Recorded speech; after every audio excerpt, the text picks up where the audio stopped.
Hello guys, welcome back. मैं doctor Sandeep Tiwari एक बार फिर से आपका स्वागत करता हूं। गाइस, पिछले कुछ लेक्चर्स से हम एक टॉपिक के ऊपर डिस्कस करते हुए आ रहे हैं जो कि लिटरेरी डिवाइस है, और आज उस लिटरेरी डिवाइस टॉपिक का लास्ट लेक्चर है। So today we will discuss some figure of speech. So let's start. देखते हैं क्या क्या आज है। तो फर्स्ट वन जो आज हम पढ़ने जा रहे हैं, जो लिटरेरी डिवाइस है, जो फिगर ऑफ स्पीच अपना है, दैट इज़ सिमिली। तो बच्चों, सबसे पहले हम ये जान लें व्हाट इज़ सिमिली। तो बच्चों, it is a literary device और literary term where we use the words like or as to compare two different things and show a common quality between them. तो हमने क्या पढ़ा कि सिमिली क्या है? It is a literary term in which we use two words. First one is like and second one is as. Why we use this? To compare two different things and to show a common quality between those two different things. For example में देखिए, she smiles like the sun. तो बच्चों, आपने notice किया कि we use like, हमने like use किया, किस लिए यूज कर रहे हैं? उसके स्माइल्स को किससे कंपेयर करने के लिए? सन से कंपेयर करने के लिए।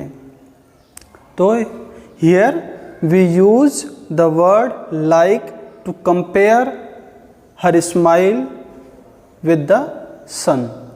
तो आपने नोटिस किया होगा कि here are two different things. First one is her smile and second one is sun. Guys, simile is slighter difference with simple comparison. Simple comparison से हल्का सा डिफरेंट है। Simple comparison is different thing while the simile is different thing. For example, if you say she looks like you, she looks like you, आपने notice किया होगा यहाँ भी हमने like का यूज किया है, like वर्ड यूज किया है, but here simile is not available. It is only a simple comparison. It is simple comparison. But why? You notice that she and you, they are not different. While in the previous example, she smiles like the sun. Here a smile is totally different with sun. तो आपने notice किया कि like and as को use करते हुए जब हम comparison करते हैं टू डिफरेंट थिंग्स के बीच में, तो वो सिमिली होती है। बट अगर थिंग्स डिफरेंट नहीं है तो that will be simple comparison. I hope आपको समझ में आ गया होगा। तो अगर आप लाइक और यूज करके दो डिफरेंट चीज़ों को एक्सप्लेन करते हैं तभी वो सिमिली कहलाएगा। एक और एग्जांपल देख लेते हैं। Ram is as brave as lion. तो आपने देखा here is first one is Ram and the second thing is lion. तो यहाँ पे भी आपने नोटिस किया होगा दो चीज़ें हैं, एक तरफ है राम, दूसरी तरफ है lion. And Ram is totally different with lion. तो ये दोनों एक दूसरे क्या हैं, बिल्कुल डिफरेंट हैं। And we compare both of them with as, हमने एज यूज किया इन दोनों को कंपेयर करने के लिए। And what is the common quality between these two? The common quality is bravery. Both Ram and lion is brave. So we can compare two different things with using like and as. That will be called simile. The next one is metaphor. अगला जो literary term हम पढ़ने जा रहे हैं वो क्या है? Metaphor. What is metaphor? It is direct comparison between two different things. Notice कीजिएगा, क्या नोटिस करना है कि here is also the comparison between two different things, but here we use the word like and as. But in metaphor there is not such word. It is a direct comparison. It means metaphor क्या हो गया? Metaphor is a direct comparison between two different things without using the words like or as. For example, Ram is a lion. अभी हमने simile में एक example देखा था, Ram is as brave as lion. मतलब राम की ब्रेवरी का comparison किसके साथ किया जा रहा है? लॉयन के साथ। और हमने यूज किया यहां word as. But in the example of metaphor you will see that here is a direct comparison. He is saying direct that Ram is a lion. सीधे कहता है कि राम एक शेर है या राम एक लॉयन है। क्या it is possible? No, it is not possible. He want to say that Ram is as brave as lion. यहां भी वही बात कहना चाह रहा है, बट विदाउट यूजिंग लाइक और एज। तो आई होप आपको क्लियर हो गया होगा what is the difference between simile and metaphor. Simile when we compare two different things by using the words like or as, while in metaphor when we compare two different things without using the words like or as. Okay, next one, third जो figure of speech हमारा है या literary term है, that is alliteration. What is alliteration? तो बच्चों, it is A repetition of same consonant sound. What is it?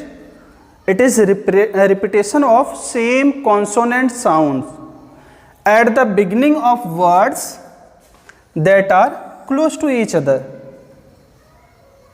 What it is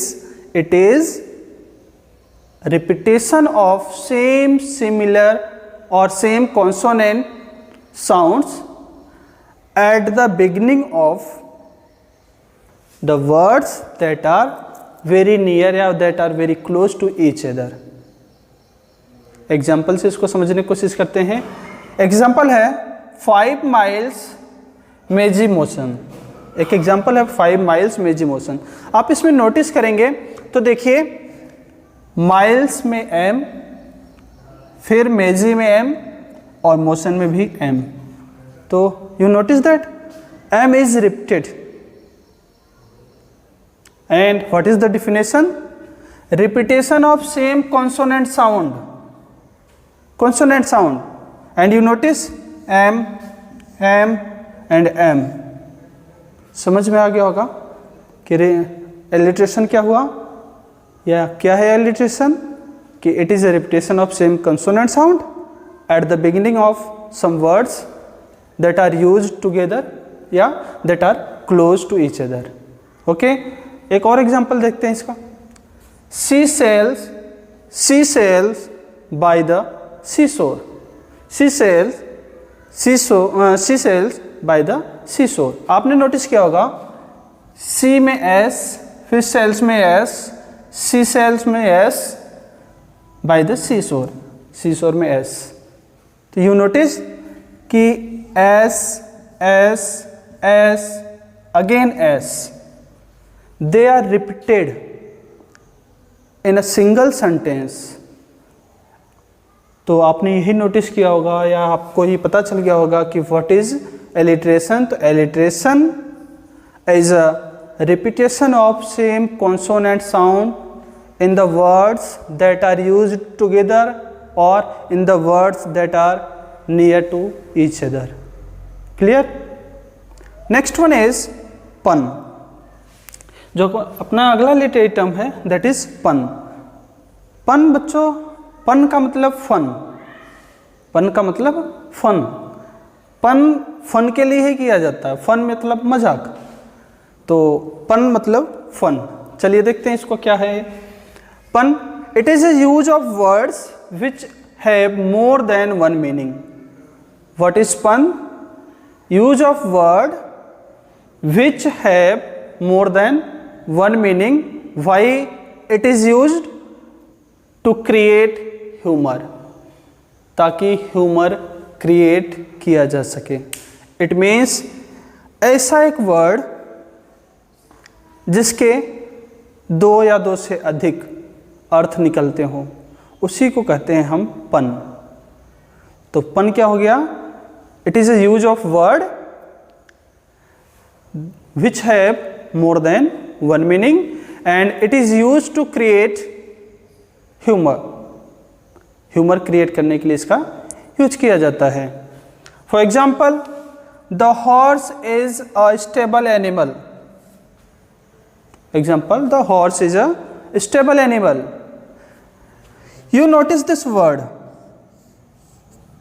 You notice this word, that is stable. And here the word stable has two different meaning. Two different meaning. First one is stable, the place where the horse